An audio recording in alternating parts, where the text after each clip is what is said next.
시청자 여러분 안녕하십니까? BOA 모닝뉴스 시작합니다.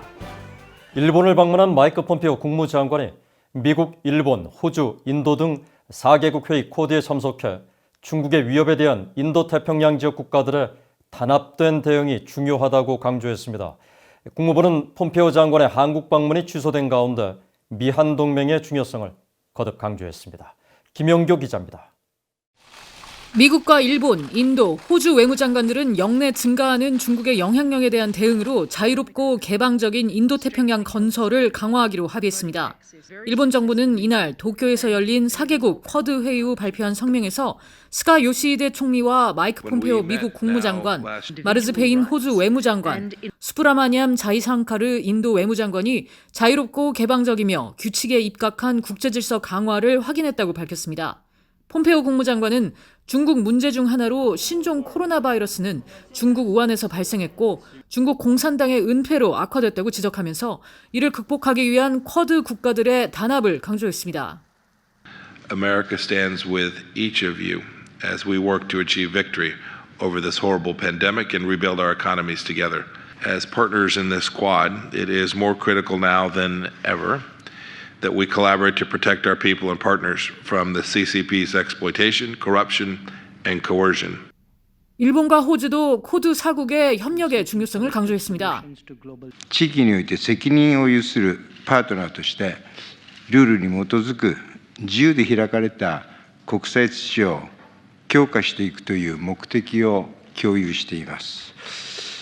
The Quad has a positive agenda. It's a diplomatic network that assists us as democracies to align ourselves in support of shared interests. We believe in a region governed by rules, not power. 새로 취임한 스가 요시히데 일본 총리를 예방한 폼페오 장관은 이후 일본 NHK와의 인터뷰에선 중국이 남중국해와 동중국해 등에서 군사력을 과시하고 위협적 행동을 지속하고 있다고 지적했습니다. 그러면서 이건 긴급한 과제이며 세계는 너무 오랜 기간 중국의 위협에 노출됐고 지금이야말로 이 문제에 진지하게 대응해야 한다면서 미국, 일본, 호주, 인도 등 4개국뿐만 아니라 동남아 국가 연합, 아세안 등 가치관을 공유하는 아시아 태평양 지역 전체가 중국에 맞서야 한다고 밝혔습니다. 이런 가운데 국무부는 미한 동맹의 중요성을 거듭 강조했습니다. 국무부 대변인실 관계자는 미국의 중국 전략에서 한국에 어떤 역할을 기대하느냐는 VOA의 질문에 한국은 지역과 국제 현안에 있어 중요한 파트너라면서 여기엔 코로나 바이러스와 싸우고 한반도 평화와 번영을 증진하며 인도태평양 전략과 한국의 신남방 정책 아래 영내 유대 관계를 재확인하는 게 포함된다고 밝혔습니다. 이어 대중국 견제를 위한 4개국 전략협의체 쿼드에 대한 한국의 지지나 참여를 촉구하냐는 질문에는 즉답을 피한 채 미한 동맹은 인도태평양 지역의 번영과 안정, 안보의 핵심 축이며 양국의 동맹과 우정은 안보 협력을 넘어선다고 강조했습니다. 또 우리가 공유하는 자유, 민주주의, 인권, 법치주의의 가치는 두 나라의 확고한 유대 관계를 더욱 강화하였다고 밝혔습니다. BOA 뉴스 김현교입니다. 한편 폼페오 장관은 6일 스가 요시히데 일본 총리와 면담하고 미일 동맹과 일본인 납북자 문제 등 북한 정세를 논의했습니다. 국무부는 6일 보도자료에서 폼페오 장관이 스가 총리와 면담을 통해 미일 동맹이 인도태평양 지역의 평화와 안보, 번영의 초석임을 재확인했다고 밝혔습니다. 아울러 두 동맹은 민주주의와 인권, 경제, 안보를 비롯해 양국 국민 간 오랜 약속이란 공동의 기반 위에 구축되어 있다는 점을 강조했다고 밝혔습니다. 일본 외무성도 보도자료에서 양측이 일본인 납북자 문제를 비롯한 북한 정세에 관해 깊은 의견을 나눴다고 밝히고 스가 총리가 납치 문제 조기 해결을 위한 전폭적 지원을 요청한 데 대해 폼페오 장관은 일본의 관련 정책을 지속적으로 지지한다는 데 변함이 없다는 입장을 밝혔다고 전했습니다. 북한군에 피살된 한국 공무원의 고등학생 아들이 문재인 한국 대통령 앞으로 보낸 자필 편지를 통해 아버지의 명예회복과 유해 송환을 위해 노력해 줄 것을 촉구했습니다. 피격 공무원의 유가족들은 또 유엔 서울인권사무소 앞에서 기자회견을 열고 유엔 차원의 공정하고 객관적인 조사를 요청했습니다. 조상진 기자입니다. 북한 측 해역인 등산곳 인근 해상에서 북한군의 총격에 의해 피살된 한국해양수산부 공무원의 아들 이모군이 문재인 한국 대통령에게 쓴 편지가 공개됐습니다.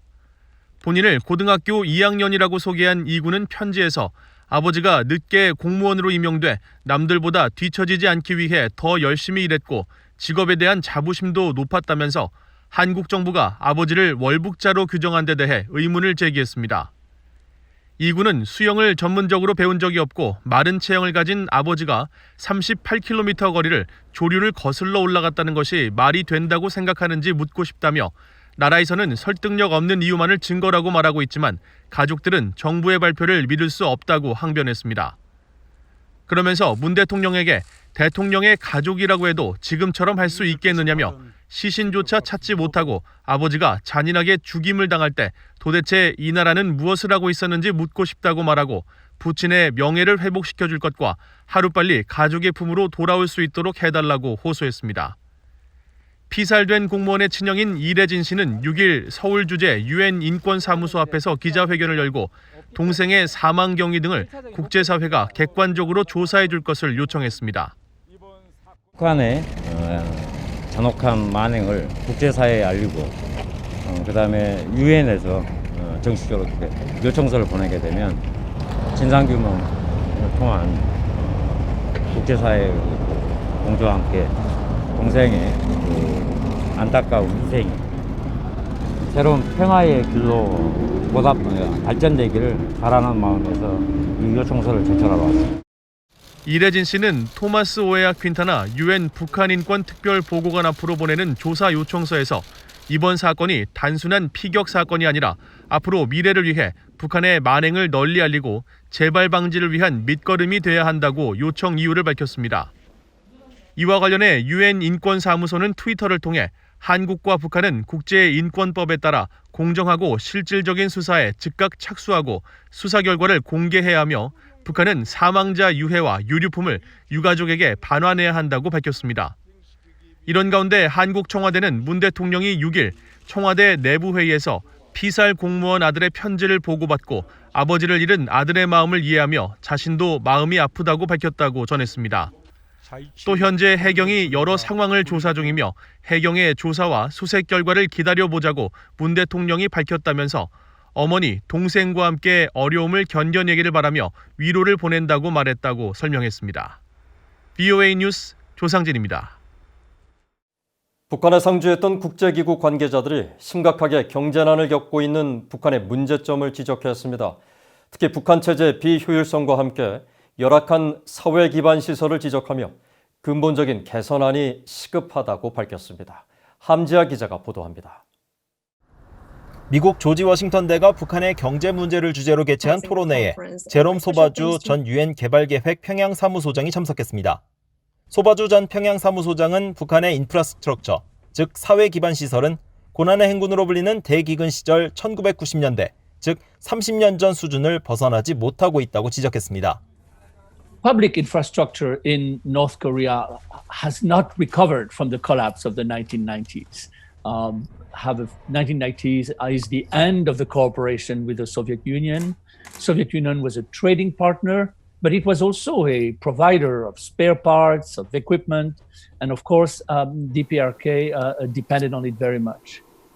소바주 전 소장은 특히 사회 기반 시설의 붕괴로 전기 등 북한의 에너지 수급 문제가 불거졌다며 현재 북한 주민들의 에너지 사용률은 1990년대의 3분의 1 수준이며 또 북한의 수질과 의료 장비 부족 문제 등 북한의 열악한 보건 체계에 대한 개선도 시급하다고 강조했습니다. 1990, it was at 50 deaths for 100,000 live births to 82 deaths for 100,000 live births. This is a very telling number when you know that for the rest of East Asia, excluding Japan, of course, the maternal mortality rate for the same period reduced by 72%. 미국의 국제 구호 단체인 월드비전의 랜달 스파돈이 북한 담당 국장은 사회 기반 시설과 경제 문제 해결을 위해선 북한 체제의 비효율성 문제를 해결해야 한다고 강조했습니다. 북한을 방문할 때마다 이 같은 비효율적인 문제로 인해 각 개인들은 물론 제도적으로 얼마나 많은 시간이 소비되는지 놀라게 된다면서 이런 이유로 북한은 종종 원하는 목표를 달성하지 못한다고 지적했습니다. Every time the DPRK reinforces its system of social and economic control, it just creates all these new unintended inefficiencies. And in effect, it undermines its own goals when it does that. 스파도니 국장은 그러면서 북한은 지속적으로 재원을 마련해 사회 기반 시설을 유지하는 방법을 찾아야 한다면서 북한의 휴대전화 회사가 이용자들에게 비용을 청구하며 사업을 유지하거나 최근 북한의 고속도로에 요금 정산소가 등장했다는 내용의 언론 보도를 사회 기반 시설에 대한 재원 마련의 사례로 제시했습니다. 전문가들은 전력이나 보건과 같은 국가가 관리하는 사업들은 휴대전화처럼 민간이 개입할 수 있는 여지가 적다는 점을 한계로 지적했습니다. 이날 토론회에 참석한 김중호 조지 워싱턴대 개건 교수는 미시적인 관점에서는 북한은 김정은 국무위원장 집권 후 변화들을 볼 수 있었다면서도 거시적인 관점에서 북한은 과거와 현재 사이에 근본적인 변화는 없다는 것을 발견할 수 있다고 지적했습니다. BOE 뉴스 함자입니다. 북한 정권이 오는 10일 노동당 창건일 75주년을 맞아 신형 첨단 무기를 공개하거나 시험할 수 있다고 국제위기감시기구가 밝혔습니다. 벨기에 본부를 둔 국제위기감시그룹 ICG는 최근 전 세계 9월 위기감시 보고서에서 북한이 당 창건일 기념 열병식에서 잠수함 발사 탄도미사일 SLBM을 포함한 최신형 첨단 무기를 공개하거나 실험할 가능성이 있다고 전망했습니다. 또 북한 정권이 지난해 12월 예고한 새로운 전략 무기를 아직 선보이지 않고 있는 점과 최근 민간 위성 사진에 잇따라 포착된 북한의 미사일 관련 움직임, 미국 군사당국자의 발언을 토대로 북한이 당 창건일 즈음에 무기 실험에 나설 가능성이 있다고 지적했습니다. 보고서는 또 북한군의 한국 공무원 총격 피살에 대해 북한 정권이 도발을 강화할 것이란 우려가 커졌었지만 김정은 국무위원장의 사과로 현재 한반도 정세와 긴장엔 큰 변화가 없다고 평가했습니다.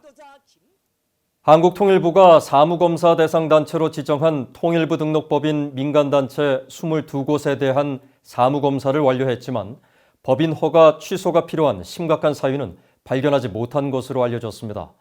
한국통일부는 6일 북한 인권과 탈북민 단체 등 통일부에 등록된 법인 민간단체들을 대상으로 진행 중인 사무검사 중간 결과 발표를 통해 109개 단체 중 22곳에 대한 검사가 완료됐으며 나머지 87곳에 대한 사무검사가 여전히 진행 중이라고 밝혔다고 연합뉴스 등 한국 언론들이 전했습니다.